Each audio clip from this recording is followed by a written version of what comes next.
Three, two, one, go. go. Oh, that's gonna be really weirdly synced. Hello guys, we're the No Names Podcast. I'm your host Omega, with Lux and Jelo, and we have a guest today, Thundaga, also known by xCamero. Hello, it's me. I'm the guy. I'm the Thunder guy, or Yeah. whatever you want to call me. I guess I'm just Cam. You can all just call me Cam. You know how it is. All right.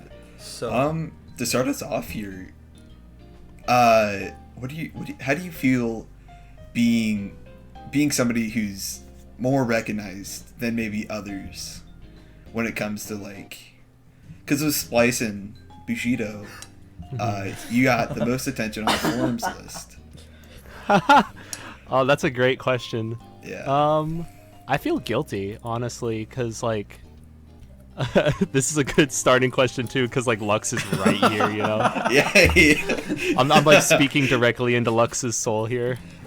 It feels bad because oftentimes it's a four-way split between effort for a whole team, and having one person get a pat on the back more so than the others. One push that I've been making for is just not to put any one person up on a pedestal, and instead just be hey, compliments to the whole team. Reach out to the team. It's just I hit him with the T word a lot, but not the T word not being Thundaga. you don't hit him with a lightning spell. Yeah, you'd be yo, just the Fyragas. That's the F word. The Fyragas. Yeah. But Nice. yeah, it's unfortunate that that's the world we live in, and it's something that happens in the game industry too. It's Metal Gear Solid wasn't just made by Hideo Kojima, but everyone's oh, Hideo Kojima, the god, the legend. It's well, people are a part of a team, and you sink or swim with your team, and it's all just a big boat, man, and you got to be cruising through the oceans of game development. If that makes any sense. I think one of the more interesting examples for one person named teams to where it actually doesn't apply is Team Silent, because literally everybody did everything. Oh, that's cool. Yeah, because I watched the same video. I can't remember who it's from, covering the story of Silent Hill, and it's it's made by one small team who had a deadline but kept asking it pushed back. So they're just all right, do whatever you want, and then everybody kept switching places with what they were doing. That's awesome. That's the best way to do teams. I think that's how Valve does game development, which maybe isn't the best example here. Because where's Half-Life 3, Valve? Where's not broken TF2? But supposedly the way that they work there is everybody just does what they want to do, and they move their desks around. So maybe there's too much freedom. There is such a thing as too much freedom, I guess, there. But having a team of superstars that are multifaceted in their talents is something that's hugely beneficial. And not to toot our own horn too much, but I would argue that a lot of the people on Bushido were putting on a lot of hats, wearing multiple hats. Sometimes too many hats, you start swaying and falling over, but hey, it all worked out. Yeah. But another really great example that I'd like to bring up is his name is Keiji Inafune. I think he was the creative director of Mega Man. And everyone was oh my god, this guy's a legend. I am so excited for his next thing. And then he puts up a Kickstarter for a little game called Mighty Number 9. And everyone's oh my god, this is the dude who did Mega Man. This is the name. We got that name recognition. This game could not possibly suck. And then it sucked. Yeah, it's name for you. Luckily, name recognition doesn't always lead to something bad. But I remember earlier on in your would it be earlier on, or would it be more of the midterm at this point? Tempest, or I can't remember what it was. Oh, but are you talking about Pokemon Tidal? Yeah, Tidal, that's what it was. I remember I found you because of those. Oh, I remember when that was being made. I feel bad about that one because I have quite a high turnover rate sometimes. Honestly, if I'm working on something and it's not for a jam, I need that deadline to push me to complete a project. Because for something like Tidal, it was ambitious, and I was heavily inspired by like open world stuff, and I was like, I want to do Pokemon but different. And that's just like what everybody says when they first start doing fan games or just games in general. You're like, I want to make a game that's 10,000 hours long and has like the biggest open world. And you're like, whoa, you got to reel it in. You know, I definitely overscaled, and that's like a huge problem for people who are starting. One thing that was cool is I had already had a couple projects under my belt at that time, but it was still overscaled even for my current level of experience. I've been thinking about it now, though. I'm like, oh man, I could probably do Tidal now. I don't know. Come back to like 2 years later. Yeah, It's revise probably- it. But It's what I probably would do 3 is years not. at this point. Yeah, that's so wild. Oh my god. I forget how long I've been like doing all this stuff, but it'd be so funny to just stream it again and be like, "What's up, guys? You know, I'm back doing Tidal." Like nothing's happened. Like not what's even up, mention guys? it. The next development stream of Tidal, 3 years in the making. It's like, yeah, I'm back at it, and so what are we doing? So I'm gonna make a map now. You know, like don't even acknowledge the fact Don't that even it's been like question 2 years. I think I would like love to on the do that. topic of name recognition, it's interesting because I've had this question asked to me, and like I think it's an interesting question for like to hear your answer on. So like with the release of Bushido, and I guess like not to toot our horns, I guess like with keep the, on tooting, man. Toot toot. with the success of Bushido, like do you think that raises your standards for like future projects for like say the next update of Splice and stuff? I think it does, and it's a double-edged sword because there's a lot more people who are excited potentially in what you're gonna do, and it's like you have that standard, but failing to meet that standard adds an additional level of stress. I know earlier we were talking about Valve and the joke about like episode, or what was it, Half-Life 3?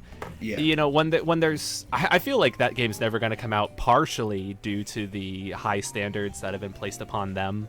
And I feel like for fan game community, or just for fan game makers, it's something that's could be utilized if you can stick the landing, but if you fail the execution, they're going to be like, what the hell?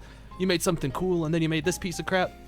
But I don't know. Maybe I'm being overly critical because at the end of the day, it's like these are all free games that were made for fun by people who are. It's like a passion project thing. So I don't know. Like if somebody's overly critical of stuff, you know, it's like come on.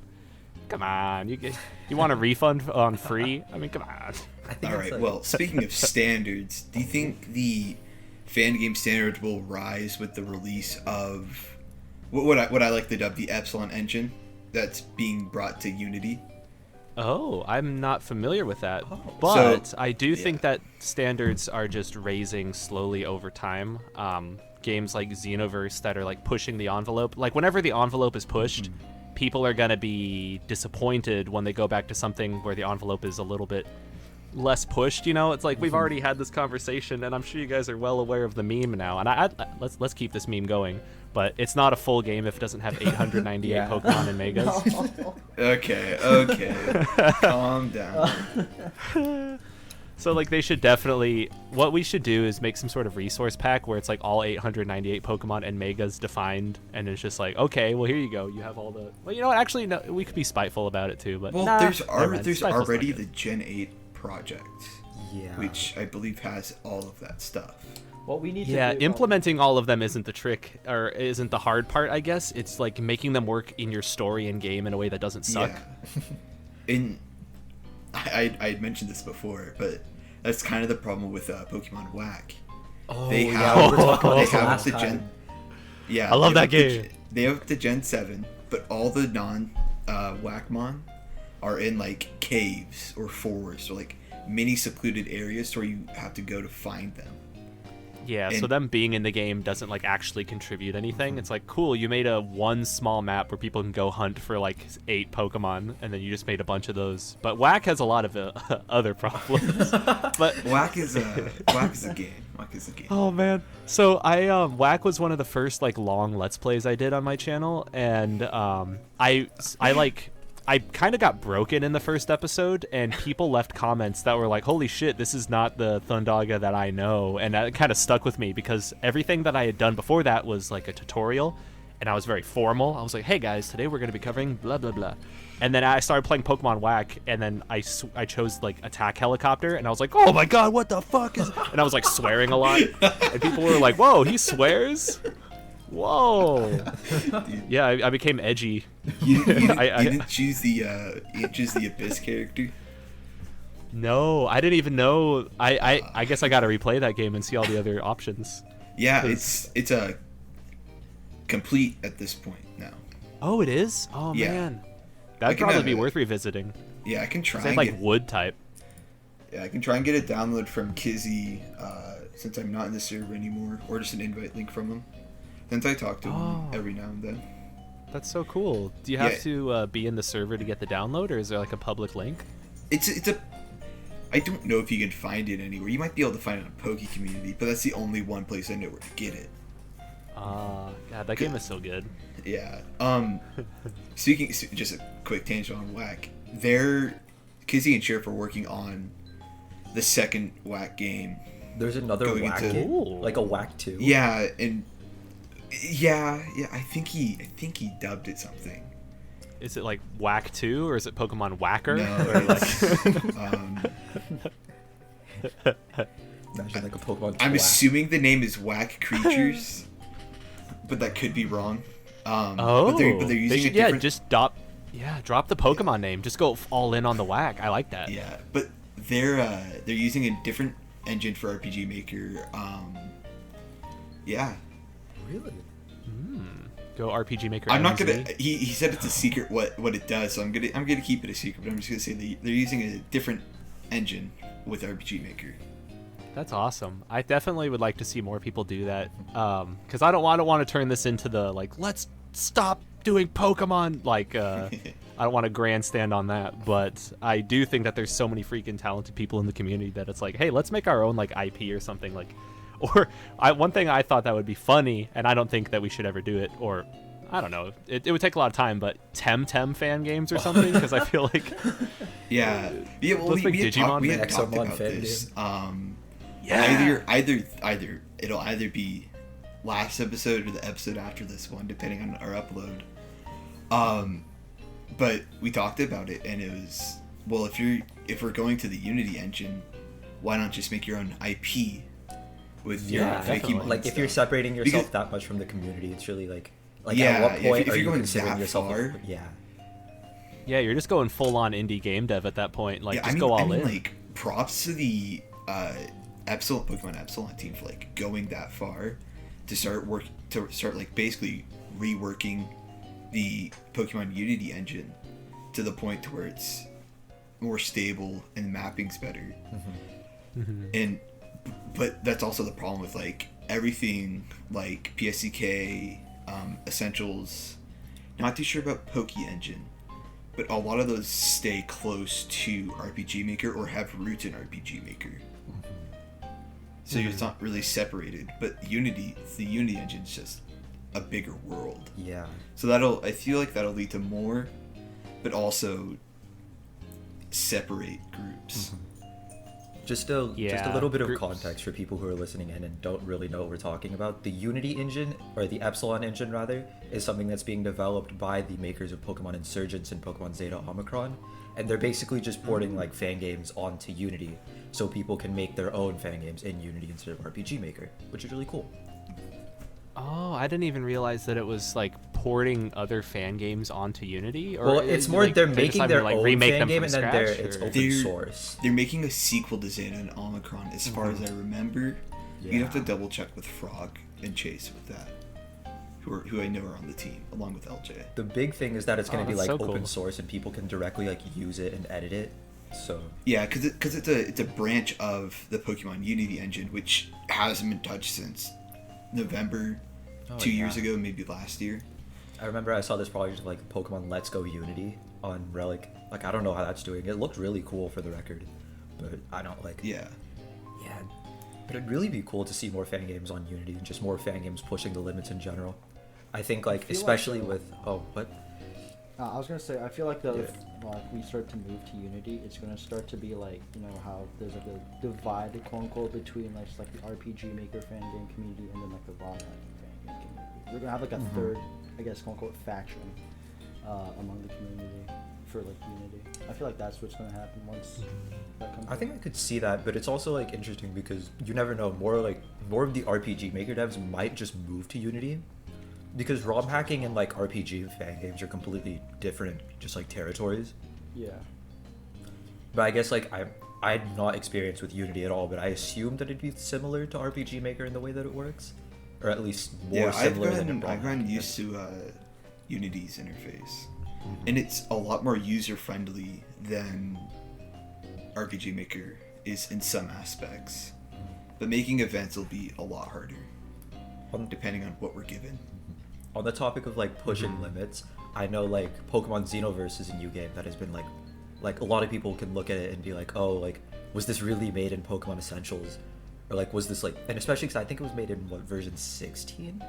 Correct me if I'm wrong. I think it was 15 actually. 15. That's impressive. So Actually, even yeah. further. Yeah, that might make sense. Yeah. And that's a weird thing, because if you're looking at Spanish games, last I had heard, they're mainly on a highly edited version of 16. Oh yeah, dude. I was looking at like PokeLiberty when I was pulling resources for Bushido, and like a lot of the resources were mainly for version 16 because I don't think 17 and 18 have been translated yet, which is Yeah. like really Oh. Imagine 19 getting translated, the amount of stuff. Oh like yeah, that. and because 19 is like right around the corner. I think it's in a couple of weeks or days. I'm not entirely sure. Yeah. That's wild. It seems like V18 just came out like a it's week ago. really crazy. Well, it's been less than a year since 18, I God think. dang. And then what was the gap between like 17.2 and 18? I think it was, like, that must have been 3 like a years, couple yeah. years. I That heard that it was- was yeah. 3 years. Jeez. Yeah, no, that was 3 years, because that's when I started, was around the release of 17.1 or 2. Oh god. Dang, that's like crazy to imagine.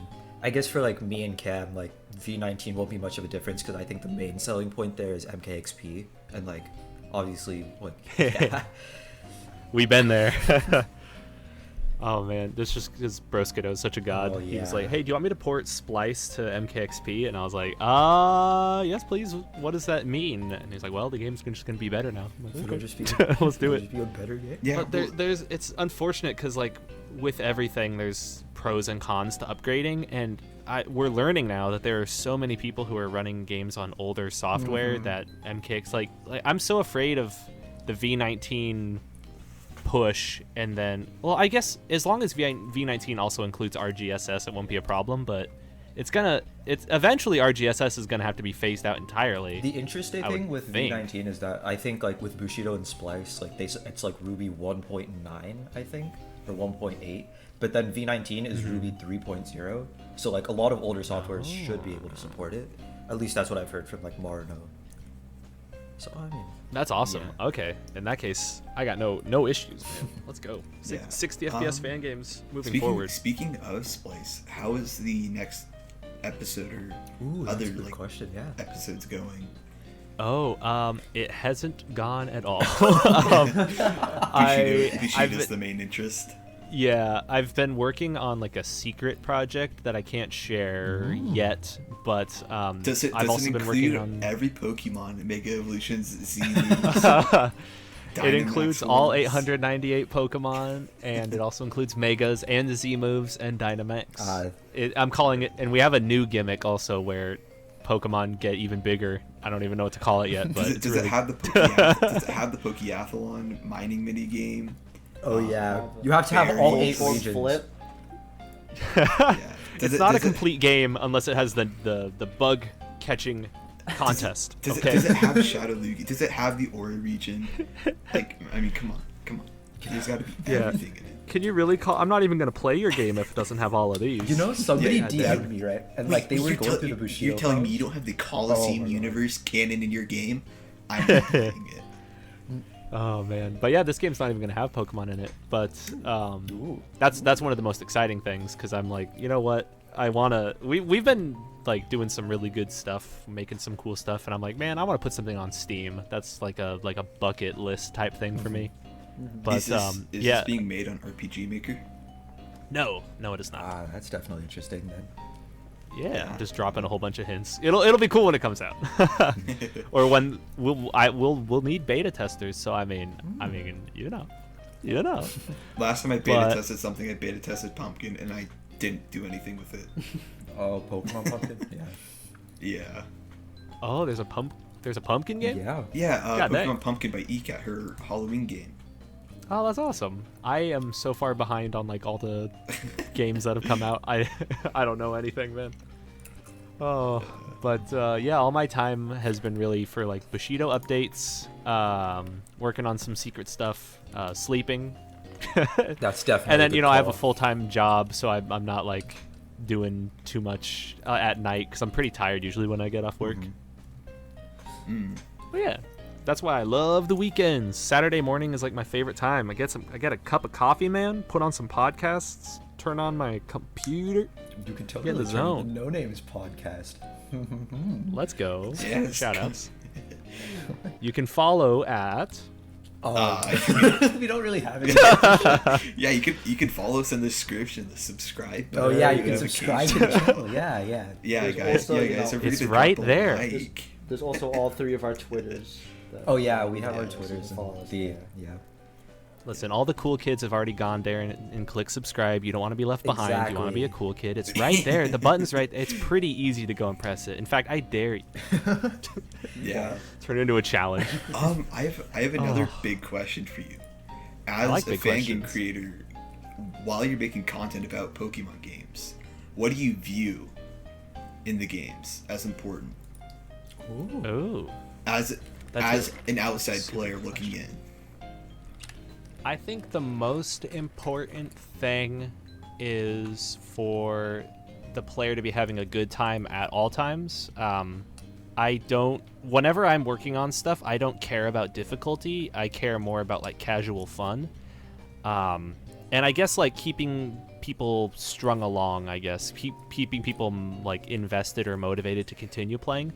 Because if there's ever a failure in the gameplay or a failure in the story, and they're not like synergizing, then that could very easily lead to a player dropping the game. If the story's great but the gameplay sucks, like I don't want to play.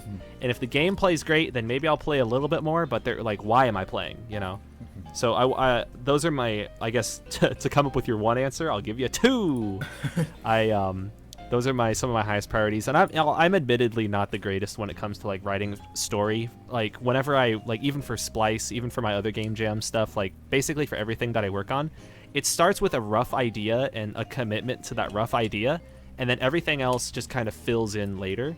I don't start with a story. I don't start with a grand idea. I start just kind of like with a core, like, oh, what would be fun? This like small idea could turn into something bigger later as we flesh it out. So Pokemon Splice, the main idea for that, well, when I first started, the main idea was something a little different. But the ultimate final idea for that game was, well, what if you could choose between 2 teams, and what if there was a heavy emphasis on new forms? So we just kind of went ham on that. And then Pokemon Bushido was kind of similar, where we were like, oh, what if we made a game where there were like samurai clans throughout the region and they like messed with you mid-battle. I think like even during like the first like meeting when we were talking about ideas, we were like, oh, ninjas that mess with you would be cool. So bada boom, bada bam, you know, and then the rest fills in later. So I think coming up with a fun core idea and making that the priority of the game, the very first thing, is the highest priority. Because like if you don't got that, it's like, what do you got? You know, like you could make a beautiful map, but the game could be fun and the story could suck, and it's like, who cares? So I guess maybe that's like the core answer. I feel like I could talk about this for 10 years, but yeah, because like I've tested a good amount of games now in my time in the game industry, and one game that stuck with me was Spider-Man when I worked on that, because like they spent years and years on the motion system in that game, and I didn't work on the project for years and years because I was just a tester, but god dang, like the game felt so fun to move around in, and it was like the core gameplay loop was good, so then I was able to be strung along through the whole adventure, you know. Yeah, that's the short version of that answer, which was admittedly still pretty long. I guess The long but short route. The short but long. Yeah, version. that was the Lort answer, oh, or yeah, the this is- schlong. No, maybe not that one. No, that was the Lort answer. The Lord. I do that with like everything. Oh my god, like I love to combine words, but sometimes you combine words in the wrong order, and it just that happens. oh god. I guess like going into how you mentioned that you worked in like the game industry, how does that compare to like working like with just the fan game like community and all that? Like, how does that That's a compare? good question. That's a good question. I would say that it's more like the game industry is, of course, more professional. There's a lot more experience, and there's a lot more expectation to be organized. Basically, like when you're doing like indie dev or like the fan game stuff, it's really kind of like the Wild West, where like if you want to do something, you can do it, but there's also like nobody to answer to, and that freedom is both like nice and sometimes like the bane of people's existence, where it's like I could do anything, and then you get like, what's that called when you're like overloaded by options, so then you just end up doing nothing. Oh yeah, I've definitely felt that. I'm trying to remember what that's called. Analysis paralysis, that's what it's called. Ooh, I've never heard of that. But term. That's interesting. Yeah, if you ever open up Netflix, you'll be hit instantly by a wave of analysis paralysis. Nah. But, I open up Netflix. I go to. I Go to the anime section, Omega. You go to the anime. Yeah. I go Let's to the anime go. section, realize there's something good there, and then just turn on Hunter x Hunter and just vibe. There you go. Do you Well, in that case, it's like if you went on Crunchyroll, then you know. Analysis paralysis for the weebs. I'm a weeb included. Don't God, worry. I haven't been on Crunchyroll in forever, dude. I just use third-party sites that give me all the anime. Oh, kissanime.ru, you know. No, the good stuff. all kiss sites closed down. Oh no! Oh man, I used to use that to watch JoJo. Ooh, you watch JoJo, Ken? Yeah, I watched all 5 parts. I didn't read any manga, but yeah, JoJo, My Hero. When I was younger, I used to be super into Dragon Ball and Naruto. I got like a headband and ran around like a goddamn idiot. No, you did not. Yeah, I got like I was doing like jutsus and stuff. Part of the reason why the Bushido soundtrack slaps so hard is because I'm a fucking weeb. Dog, I it's can so hug embarrassing you. telling I people can that, hug like, you my watch some Spotify Naruto. playlist if you want it, dude. I got like half weebs. I got half of it is weeb songs. There we go. Get the anime openings. It's like you gotta have like flow in there and stuff. Dude, you get. I don't have flow in there, but I have Kenshi Yonezu and a few other popular guys like Eve and Takayama. Nice. Back to the- That's definitely above my weeb level. But yeah, back to what's up. We can weeb out later. So Yeah. back to the topic that we were talking about earlier with like the game industry and the fan game stuff. Oh yeah. Would you say that like the fan game community, like I guess, prepares people for the game development industry, or like do you think it's an accurate representation of what you would see in an actual game development company? I would say it's not accurate, but it prepares you. I've done my best on the teams that I've been a part of to keep things organized and afloat, and that makes it feel a little bit more game industry-esque / professional. But I do feel like in the fan game community, you do see a lot more like blow-ups or more emotion, and you can't do that in the industry. Like you can't. I don't know. Like you can't be emotional and like allow that to get into something. If there's a misunderstanding, you have to hit them with smiley face emojis and say, please check again, stuff like that. Because like I've even had stuff like that today where I'm like, oh, this bug is fixed. And somebody was like, no, this bug's not open. Or this bug's, that's the same thing. Oh my God. This bug is fixed. And they're like, no, this bug is not fixed. And I'm like, yeah, it actually is. Check this. And they're like, no, it's not. And I'm like, yes, it actually is. Check again, you know? But yeah, everything is so much more organized also in the video game industry, and a lot of it depends on which company you're working on, or which company you're working at, what project you're working on.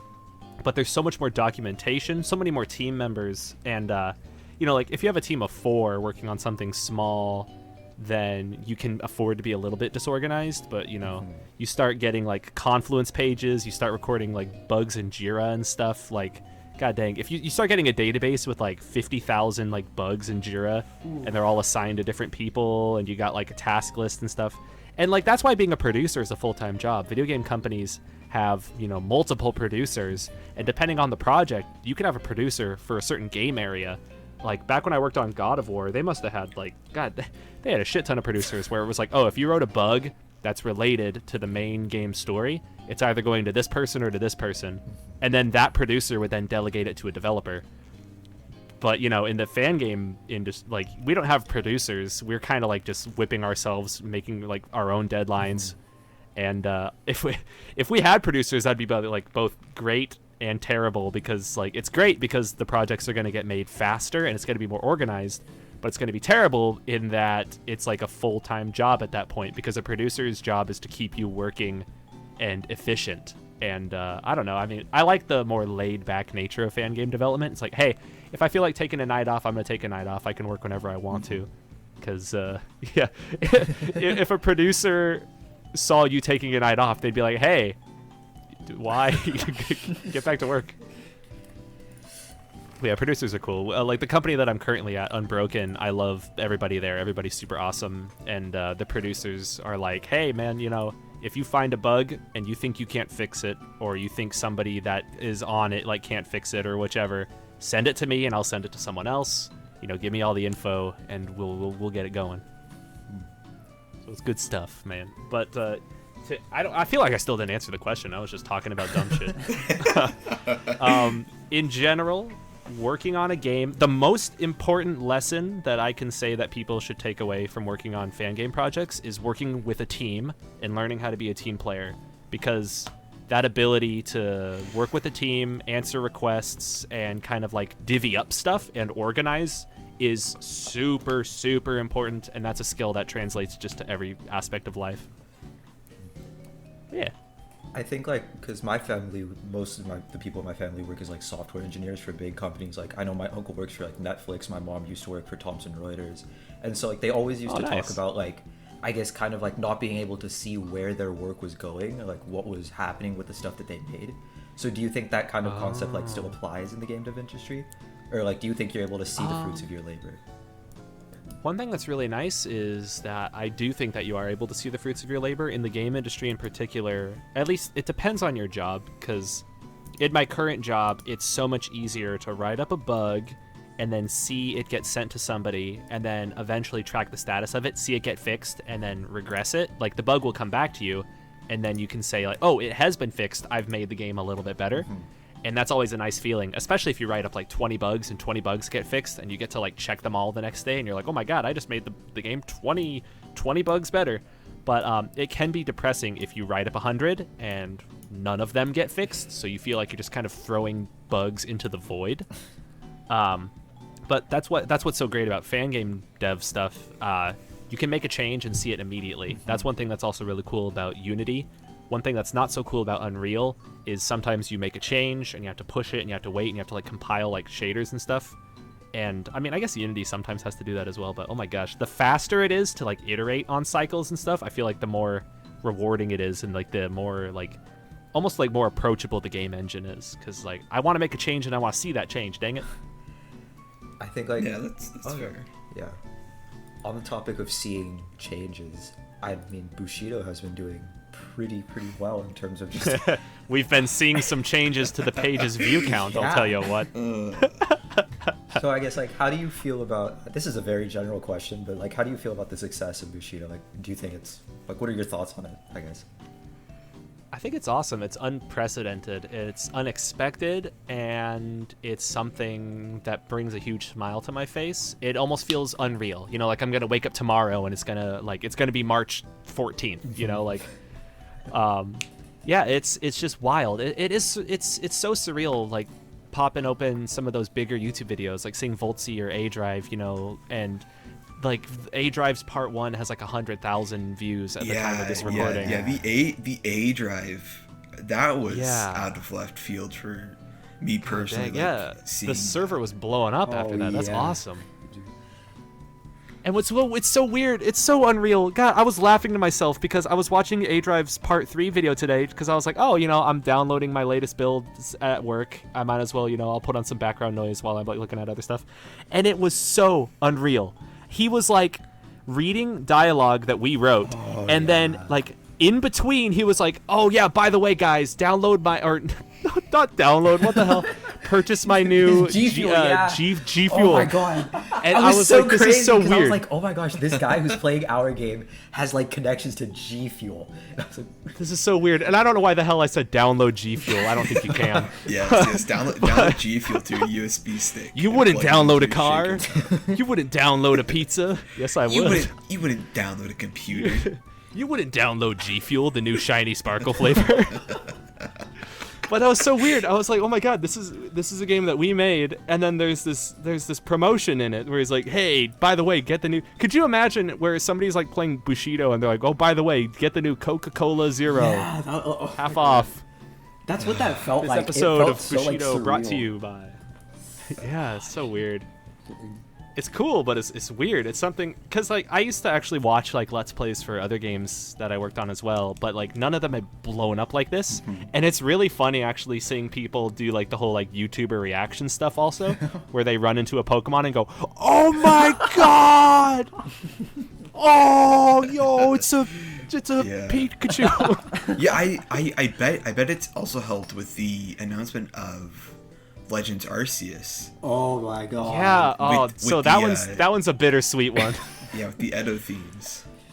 Yeah, it's interesting because we were working on Bushido and then Legends Arceus. Hopefully I'm saying that right. I've always said it as Arceus, but I've always been really it's- bad I think at it's pronouncing Arceus, Pokemon right? names. It's like Arceus, right? No, I think its official pronunciation is Arceus. Really? Oh. Yeah, in one of their 3D ones for the 3DS, their official pronunciation of it is Arceus.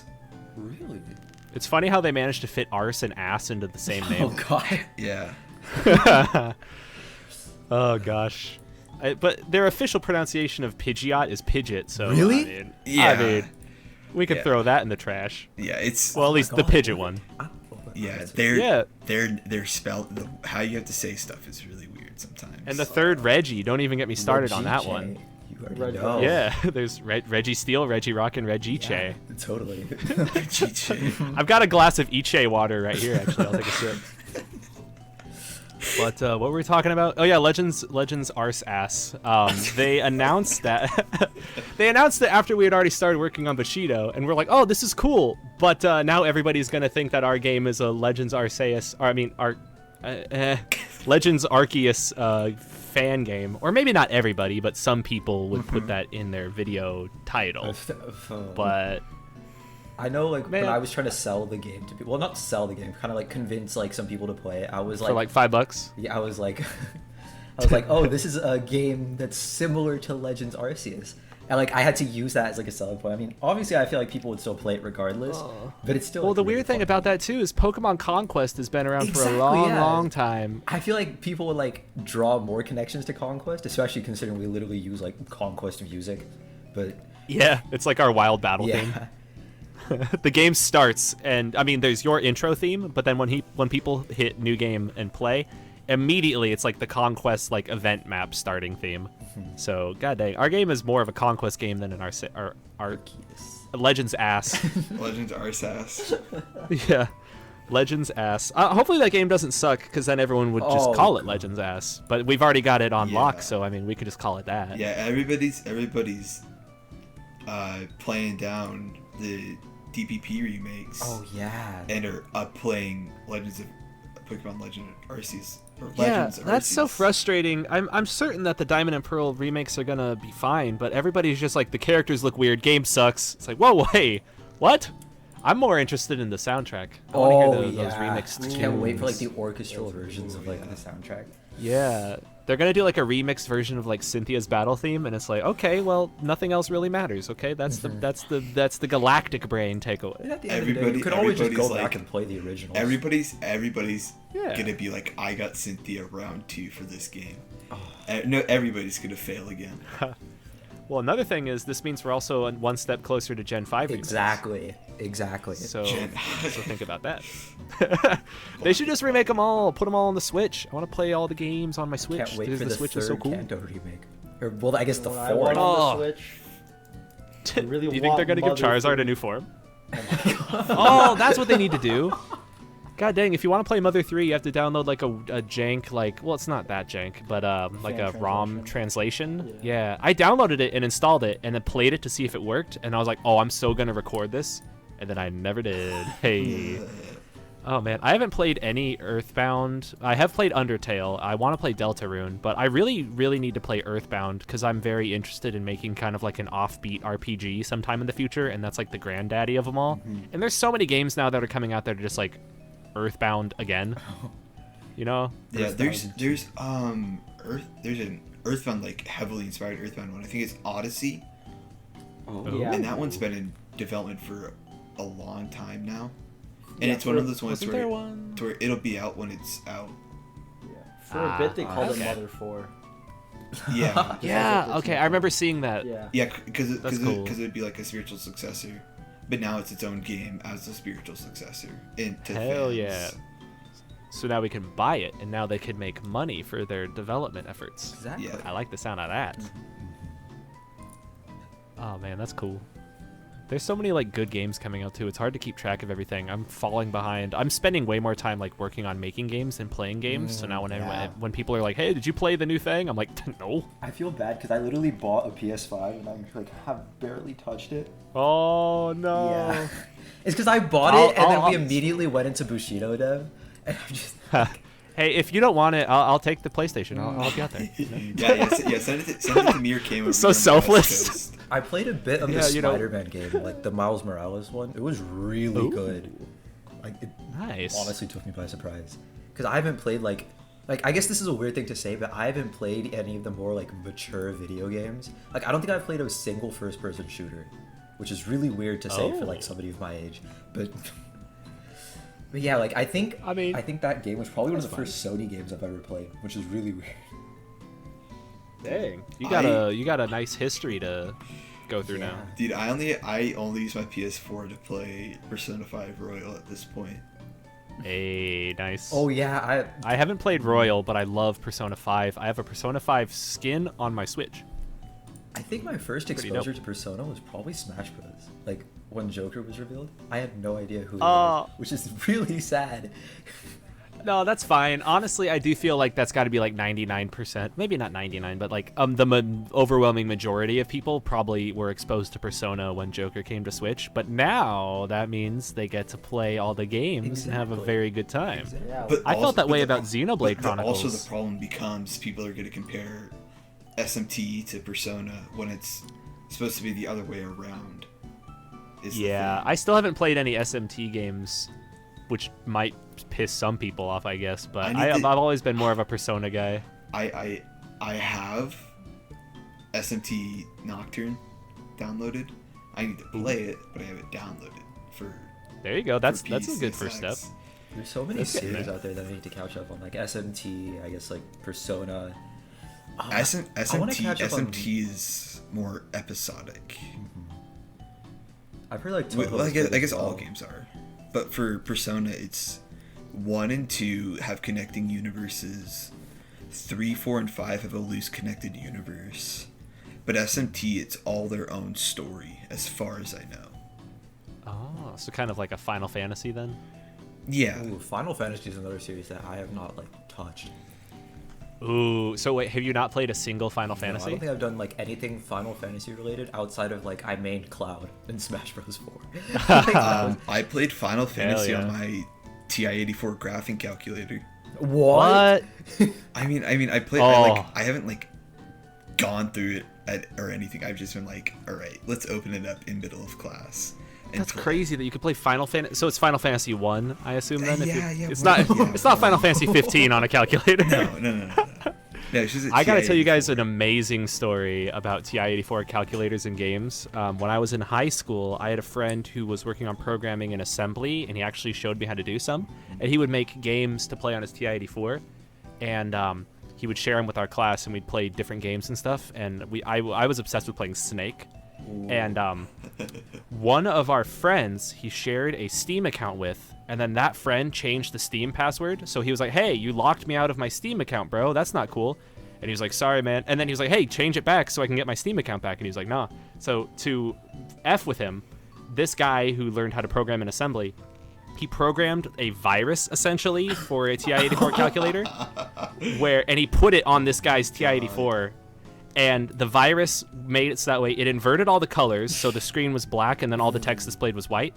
And if you tried to press any button, it would sequentially play through lyrics of Rick Astley's "Never Gonna Give You Up." So you could press like 1, 2, 3, and it'd be like "Never gonna give, never gonna give." And the only way that you would turn it off and reset back to normal mode is if you pressed 3 weird buttons at the exact same time. And I was like, "Holy shit!" And then that guy went on to work at Google. Oh wow. Nice. Moral of the I think story. he's not there anymore, but he was super cool. I was in a band with that guy, Oh, and shoot. I haven't talked to him in a while, but damn, he was super cool. And yeah, TI-84 viruses. If somebody takes your Steam account, you gotta hit him with that Rick Astley. I'm sorry, that's just how it's gotta be. Moral of the story: if you want to work at Google, make viruses on your calculator. Yeah, listen to a lot of Rick Astley if you want to work at Google. Oh man, I remember this one time in like science class because I figured out how to get like games on my TI-84. So I was playing Flappy Bird, and I got my calculator confiscated.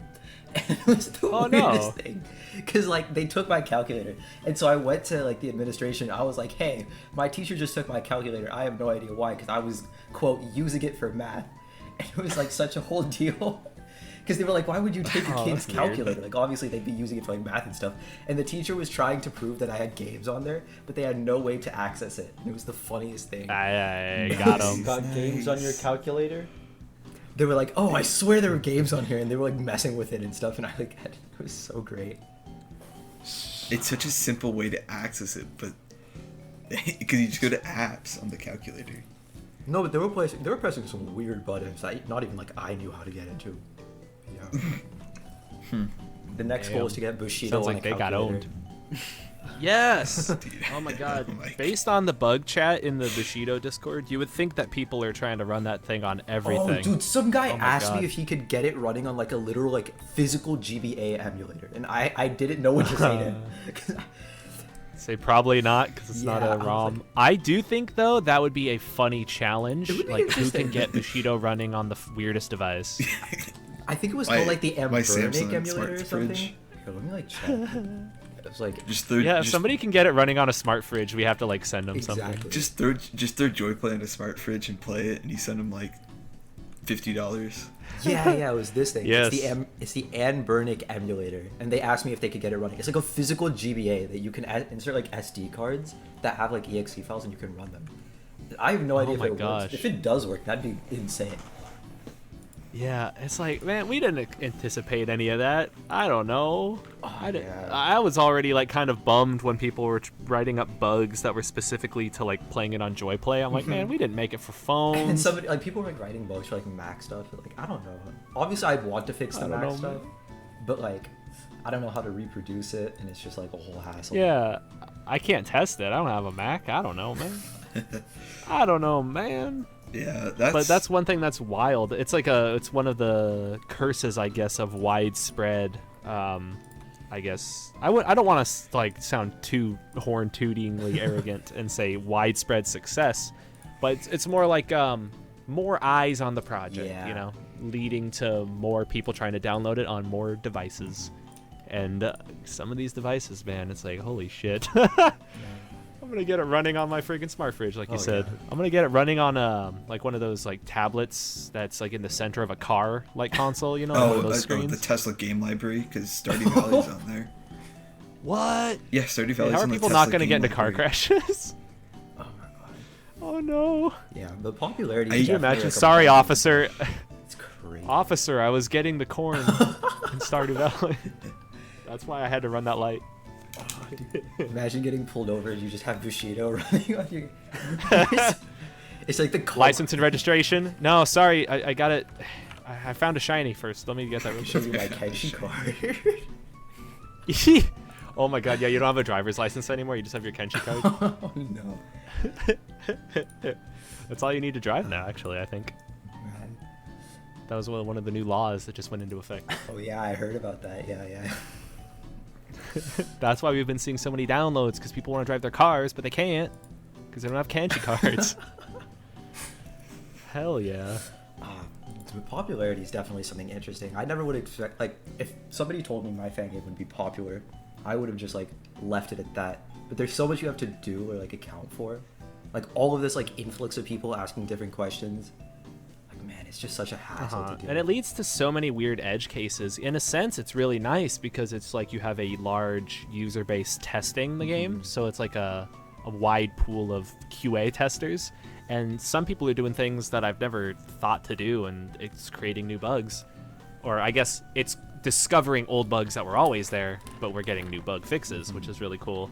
But one thing that's a little bit like depressing in a sense is I feel like a lot of these bugs have been fixed like specific to Bushido, and I wish that it was something that could be fixed across like the entirety of Pokemon Essentials, because I do feel like there are some bugs that are just going to be like global bugs, but it'd be cool to be able to like contribute to that and make things globally better. Yeah, I mean, I think it's definitely probably really easy if you just reached out to, I guess, like the creators of Essentials. I'm not sure who you have to reach out to specifically to get like fixes and stuff in there. I'll just send all my code to Broskino. Just be Then like, hey, he'll here, give it to take this. Maruno. Yeah. Oh man. I'll send it to him, and then I'll have him like review it and revise it, and then he'll implement it, and he'll just say like, oh, this change was made by Broskino, and I'll sit back and be like a shadow like in the background, like yes, you know, like twiddling my thumbs. I'll be like an evil mastermind with like I'll have like a black cloak. Little did they know that I actually added a crash when you execute this move and this move at the same time.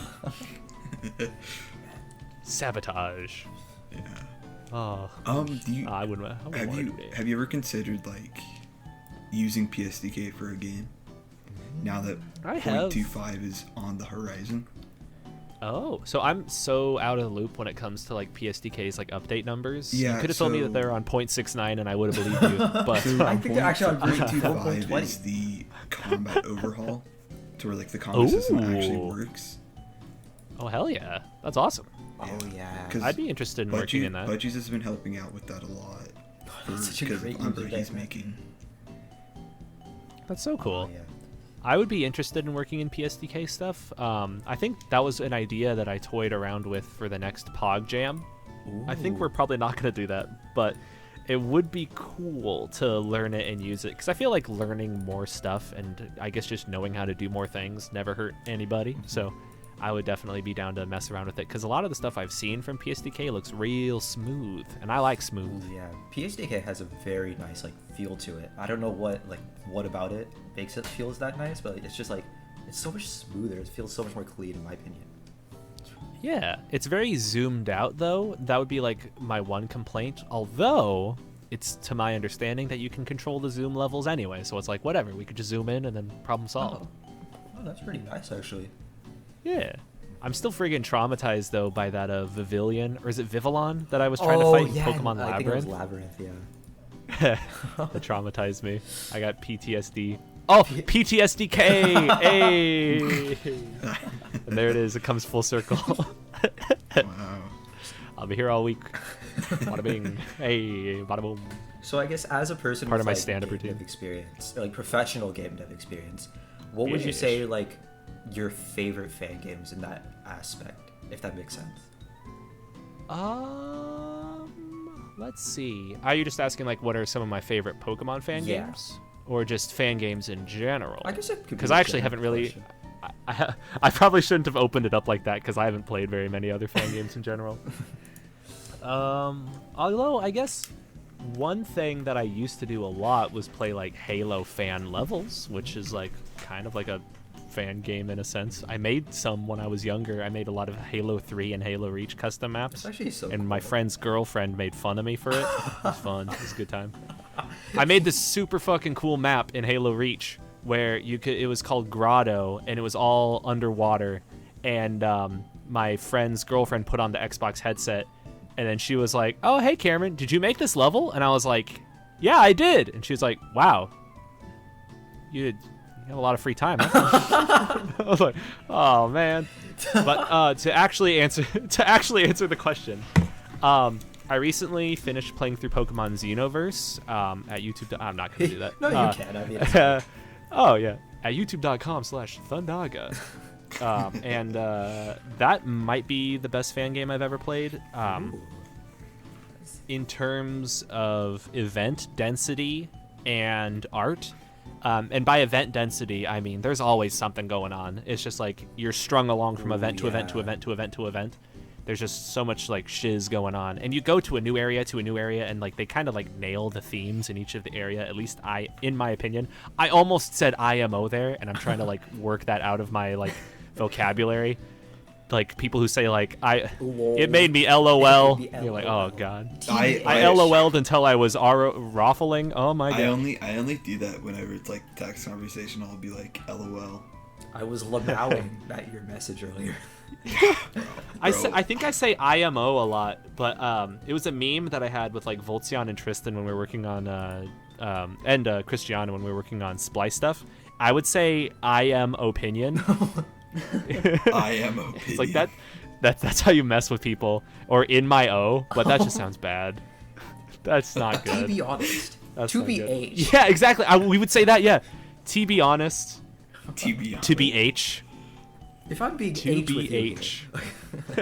I'm gonna be H with you guys.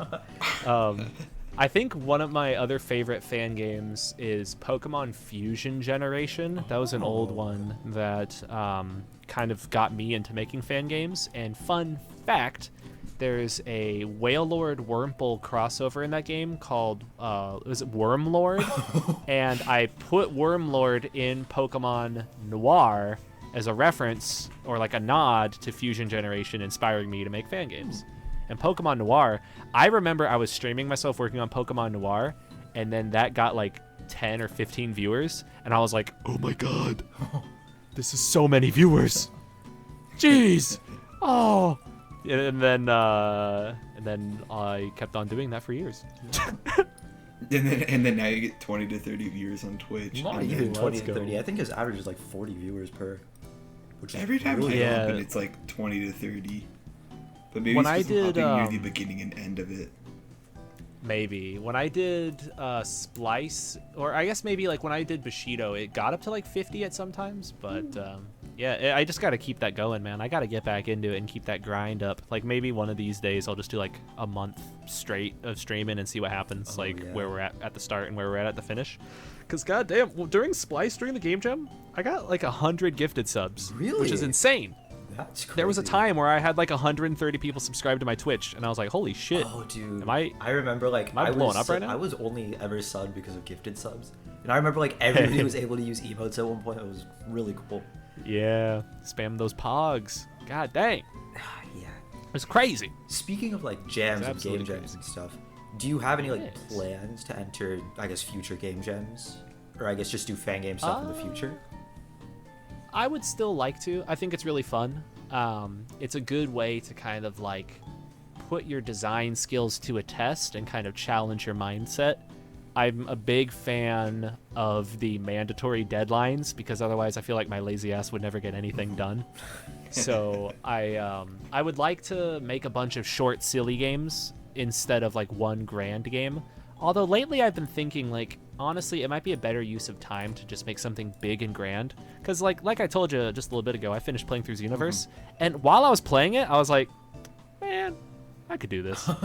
I could do that. Everybody's first experience with a Pokemon fan game. I can do Exactly. this better. That's how you get into it. Just look at a game and be like, man, I could do this. I could totally I could do that. And then you just get and then slammed you in the do it. face with like all this information. Yeah, but that's the thing. Since I now have a few years of experience under my belt, I look at it and I'm like, I could do it. And I know some people who could help me do it. And we could actually legitimately do it. Exactly. I feel like I have not made a single game that actually has 8 gems. Really? So that'd be fun to just do something with like an actual Like an actual baseline consistent story. region. Because that's the number one question people would ask me, or besides, how do I get this running on my phone? When working on stuff, they'd be like, "Oh, so does this game have gyms? Does it have all 898 Pokemon?" I think it's including crazy. Mega Oh, man. Z-moves, Dynamax Oh forms, no, man. alternate forms. Can we all agree that Z moves suck? Or am I? Hopefully, I'm not alone in that. But I was wondering, can we all agree that Z moves kind of ever were suck? good was for Ultra Necrozma. I feel like Z-moves is Damn, like it's such yeah. a funny concept to me because like in like such like really early game in Sun and Moon, I could make my like freaking Poochyena or whatever use some like overpowered move, and the animation will look so funny. There's like some epic like really crazy 3D render. Takes like 3 minutes long. Yeah, and then it's just my little Poochyena or whatever, was just like going at it. It's just like And they're also my biggest copyrighted on complaint YouTube. about that. Oh. I'm pretty sure they're What's up? I'm pretty sure some of the Z moves are copyrighted on YouTube, so you can't even play them. Oh, what? Yeah. That's so lame. that's so weird. Oh, you showed like 10 Oh, seconds of come a Z move animation. Imagine they did that with Yeah. like certain battle animations in Pokemon, where it's like If you recreate the dance, actually, they'll sue you. it's like, oh, if you Go to like DMCA. if you use Leaf Storm once in battle, like that section of your video will get clipped out or whatever. Oh, that'd be hilarious. It's like, yeah, we recognize that leaf swishing sound effect. But, yeah, I was going to say my biggest complaint about Z moves is that they were like a nuclear bomb that you could drop once in a battle, and all of the trainers in that game had one Pokemon. Exactly. Like it's just like it's So like, it was so weird. you just Z move and then move on to the next person, and then Z move and then move on to the next person. It's just like, I'm just going to keep on doing this turbo bomb, and then the free win. And we move on. I kind of felt that way Let about, me like, make Mega let me Evolution. let me just Oh. do illegal genetics on my Rowlet, just so I can Z move every opponent in my field of view. Exactly. And then boom. It's really interesting Yeah, because Z like moves. Bleh. making mechanics for Pokemon fan games is really difficult because you have to consider like I guess restrictions mainly, just because there's so many different types of battles you have to consider. Like obviously megas, like it's good when the opposing trainer has another mega to kind of counter you, but like if you're up against like youngster Joey from Route 2 and like you pull out a mega Gyarados or whatever, it's so weird. It's just like I feel like I shouldn't be doing this. Yeah, that's one of the things that's actually like the most oppressive thing about working on a Pokemon game. It's that there are so many already like predetermined or predefined systems, and doing anything that challenges that is such an undertaking because, like, you know, we meme about there being 898 Pokemon, but holy crap. Could you imagine making a system and then having to implement, like, you know, I mean, ideally it would be global, but there's still like 25 types, 26 types. Maybe I'm crazy, 24. I don't know. But like, if you wanted to do something individually for each 800 of the 898 Pokemon, that'd be such a huge undertaking. It's like at that point, let's just make our own IP, man. I'm gonna make my own Pokemon game, but call them Fartmon, and there's gonna be 50. Only 50. Call him Nexo Temtem. Ooh, Nexotemtem. yeah. Exactly. I'll call them Mets. I remember when the Nexomon game came out to Switch. I bought it. Well, I pre-ordered it, played it, and haven't touched it. Oh. 'Cause I got to like the first boss fight, and I'm like, I don't want to do this no more. I can't wait for I'm in a like, similar boat. I played it twice and it was fun, but then I haven't gone back and touched it yet. But like the art in that was crisp. The battle backgrounds were yes. so good. It's like, It's God so dang. looks beautiful. good. Damn. Yeah. It's like, this is. I also own the mobile game, the mobile prequel, and I need to finish that Ooh. and its DLC Underworld, which is free. I've thought about making like a kind of comprehensive video about Pokemon games that aren't Pokemon games, like on the mobile store, but I haven't got around to it. But I did download like 10 different games. I could pull up my phone and I'll actually pull it up right now. I have a list of games that are like what I'm calling not Pokemon games. Let's see. Here we go. I call them Poke-clones. So there's Monster Storm, Nexomon, Monster Masters, Koromon. Supposedly Koromon's pretty good. Oh, I've heard of Coromon. Pixelmon Town, Monster Adventure, Monster Quest 7 Sins, Monster Apollyon? What the fuck? Oh, and then one that I played, you know what the weirdest not Pokemon game I played is that actually wasn't too bad was Pocket Mortys, the Rick and Morty game. Oh yeah. Oh. Yeah, you can catch a bunch of different Mortys, and they're all rock, paper, scissors types as like a way of being very tongue-in-cheek, talking about the type triangle in Pokemon. But I was like, well, this game actually doesn't suck, and I expected it to suck. Yeah, that was weird for me too when I tried it. Yeah, you're like, wait, this is Pokemon. You look at the UI, you look at all the moves and the animations, and you're like, this is definitely Pokemon. I remember like back when I didn't have like a Switch or whatever, I was trying to get like these really jank mobile games. It was so like was such an experience. There was this one game. I don't know Oh, if it's you- full circle. You were one of the guys who were like, "Can I get that running on my phone?" Exactly. I was one of those guys. Ah. It was so weird 'cause I was just like grasping for like some sort of like Pokemon-based entertainment where I could have done like anything else with my time. I don't know if you've heard of Gotta get the monster Terrapets. capture. The Terrapets was like the one game that I absolutely loved. I think I played that for like 30 hours. Oh, nice. I have not heard of that. I've heard of Chia Pets though. I remember getting into Pokemon fan games on an old shitty Windows Vista, or not Vista. Yeah, either Dude, XP or Vista laptop, and it could barely run Uranium. The laptop that I made Parallax on was so bad.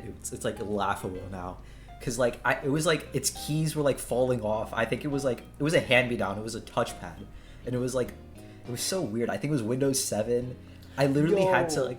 It was so weird, and it was so funny because I had a pirated version of RMXP on that like jank-ass laptop, and now now with Bushido, I dev the whole thing on like this like $2,000 gaming setup with like a big Let's screen go. monitor and everything.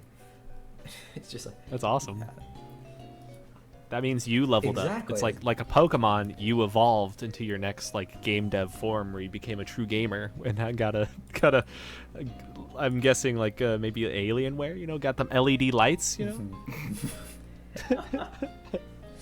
ah man. Uh, Speaking of, I we guess do like that at work all the oh. time. We joke about being gamers. But what's up? What's I up? was gonna say like speaking of like I guess quote evolution. This is kind of a topic that I wanted to bring up earlier. But would you say that like, what would you say is the best learning experience in the fangame community? Do you think like game jams are a good learning experience, or would you recommend working on like a full project?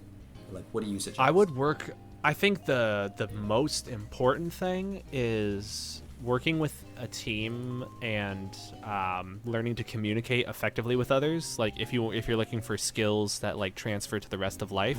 Though, in terms of like projects, I think game jams are so goddamn important for learning, because the most important thing I think is the experience of releasing something, sharing it with other people, collecting the feedback, and then making changes based on that feedback and implementing that. Because the worst thing that I've seen happen time and time again is that people get stubborn and they believe that the way that the game works in their head is like the end all be all, you know, like that's a thing. Like the stubborn designer is absolutely a very common archetype that you would see in the game industry, as well as, you know, just in hobby indie dev.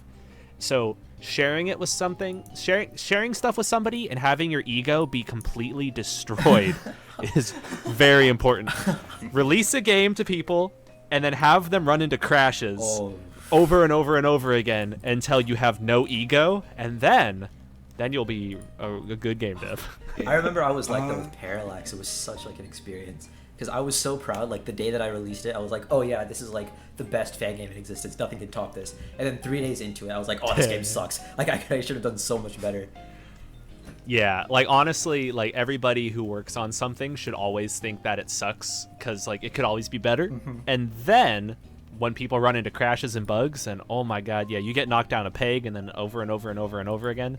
Because like, yeah, I've been knocked down so many times. Like, I have zero ego whatsoever now. I'm at the point now where if somebody finds a bug, like, it's thank you, you know, like you're making the game better. Yes. I feel like that's, yeah, definitely swing by the bugs and crashes chat of the Bushido Discord if you want to see. Like, I'm just grateful, man. Like, it's awesome. People just even playing the game. Yeah. People playing your game and providing feedback is like the nicest thing. It's so cool, and I'd love to do that for other people.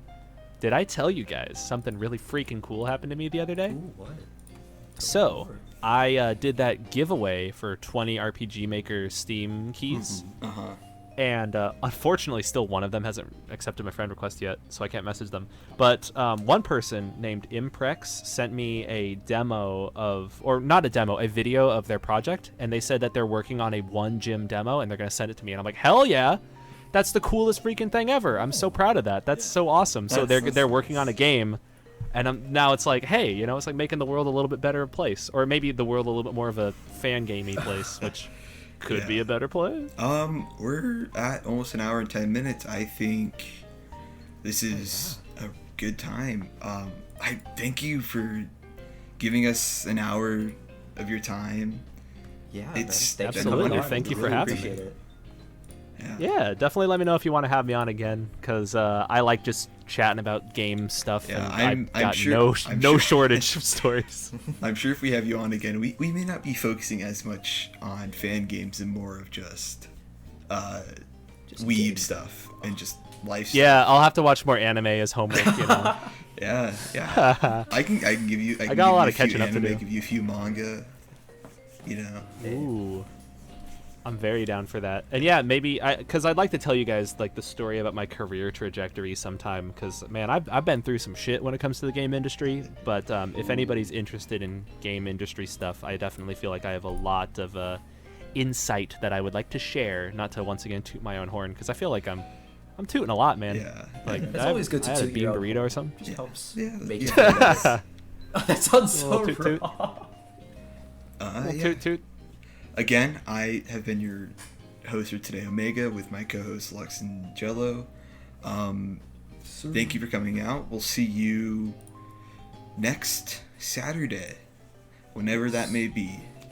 Yeah, I'm not sure what order we're gonna release this in, but if you're Yeah. watching this, thank you for watching. Thank you for watching until the Yeah. end. That's definitely very cool of you.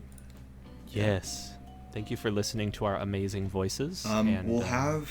supporting us. We didn't mention this in the last episode or the next one, whatever it may be, but we'll have Thundaga's or Cam's links down below to his YouTube Hey. channel. Hey, check 'em it's out. your boy. And don't forget to subscribe to both of our channels with notifications on. And Yeah. have a good one, you guys. Yeah, we'll see you guys next week. Bye. Bye. Bye. Bye.